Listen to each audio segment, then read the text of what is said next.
Hello students, standard 11th accounts में हमने जो बैंक एंड कैश कॉलमर जो कैश बुक होती है, cash and discount columnar cash book होती है, वो सारी चीज़ों के जो कॉन्सेप्ट्स थे वो हमने क्लियर किए थे। उसके रिलेटेड सम्स भी हमने कर लिए हैं। आज हम जो है वो ट्रांजैक्शंस विद बैंक किस तरीके से होते हैं वो हम करने वाले हैं। बहुत ही इजी टॉपिक है। जिस तरीके से हमने जो कैश में और बैंक में ट्रांजैक्शन किए, उसी तरीके से ये बैंक के जो ट्रांजैक्शन है वो होते हैं। इसमें थोड़ी सी ट्रिकी है लेकिन हो जाएगा। Transactions with bank.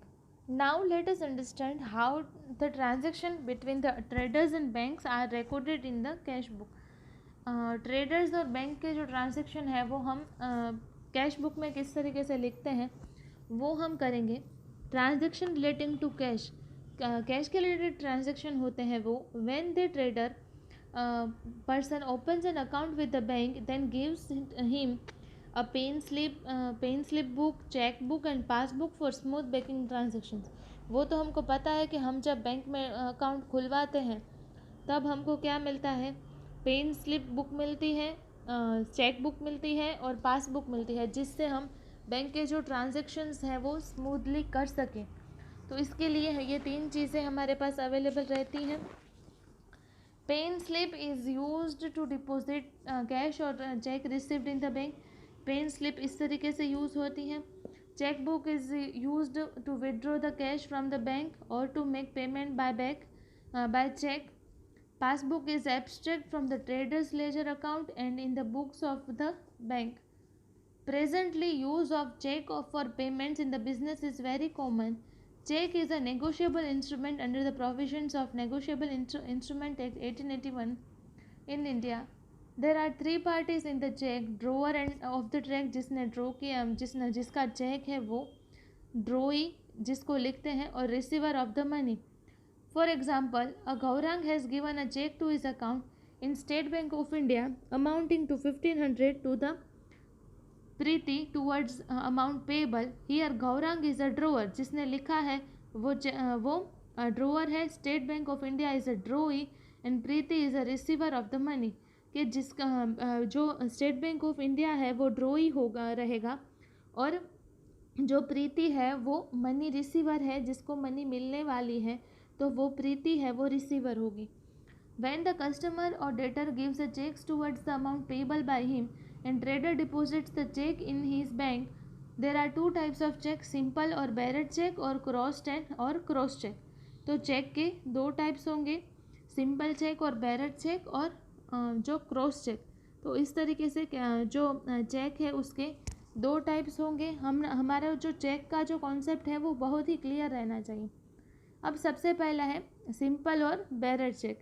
सिंपल और बेरर चेक में क्या होता है कि in the bearer cheque the bank makes the payment to the person who holds the check.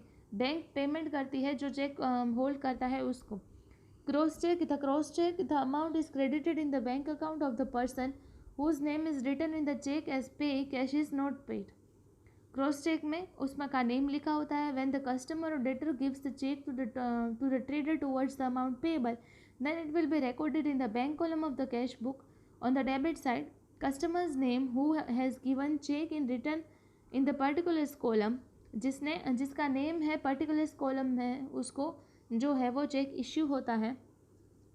If no information is given in respect of the check received, then it is recorded in the debit side of the cash book in the bank column, assuming that is deposited in the bank. और information नहीं है तो उसको हमको cash book में debit side में लिख देना है और समझ लेना है कि डिपॉजिट में हमने बैंक में डिपॉजिट कर दिए हैं. Generally when cross cheque is received it is recorded in the receipt side, debit side of the cash book. Cash जब रिसीव होता है तब उसको डेबिट साइड में लिखना है कैश बुक में. कैश बुक इन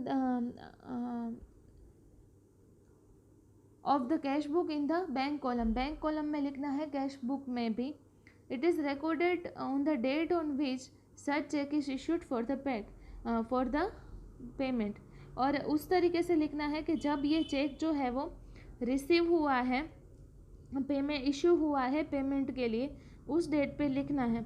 तो क्रॉस चेक जो था उसमें क्या था कि amount credited the bank account of the person whose name is written in the cheque as a pay, cash is not paid, पे ही है, कैश पे नहीं की गई है, इसलिए ये जो क्रॉस चेक है वो लिखा जाता है। When the customer or debtor gives a check to the trader towards the amount payable, then it will be recorded in the bank column of the cash book on the debit side, customer's name who has given check in the written particulars column. तो इस तरीके से ये भी लिखना है। If there is no information given in respect to the check received, then it is recorded in the debit side of the cash book in the bank column, assuming that it is deposited in bank. Or generally, when the cross check is received, it is recorded in the receipt side, debit side of the cash book in the bank column. It is recorded in the date on which the such check is issued for the payment. और जो जब ये check है वो payment के लिए issue किया जाता है तब ये लिखा जाता है। उसका एंडोर्समेंट जो है वो किस तरीके से होता है, तो when the cheque is received from the customers or debtors,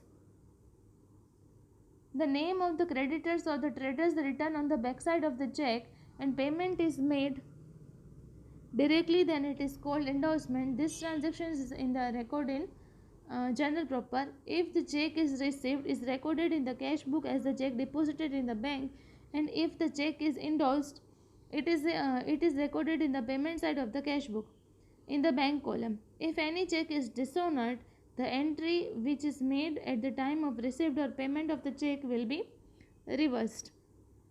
ये जो चीज़ें हैं वो हम जब सम करेंगे तब हम ये ज़्यादा ध्यान से करेंगे। आपको थियरी में ये सारी चीज़ें प्रैक्टिकल किए बिना नहीं पता चल सकती, थोड़ी डिफ़िकल्ट है, इसलिए हम सम में ये ज़्यादा चीज़ें डिटेल में देखेंगे।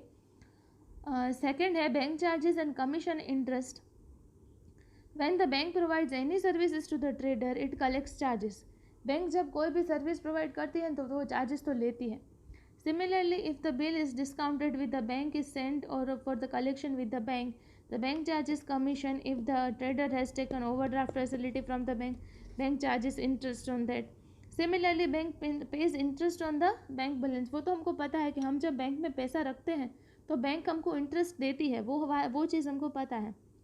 Bank charges commission and interest on the overdraft are expenses for the trader, hence there are shown in the payment side, मतलब कि credit side of the cash book in the bank column, whereas interest received on the bank balance is an income for the trader, therefore it is shown in the receipt side, debit side of the cash book in the bank column। और वो receipt side होती है जो है वो cash book में bank column में वो लिखा जाता है।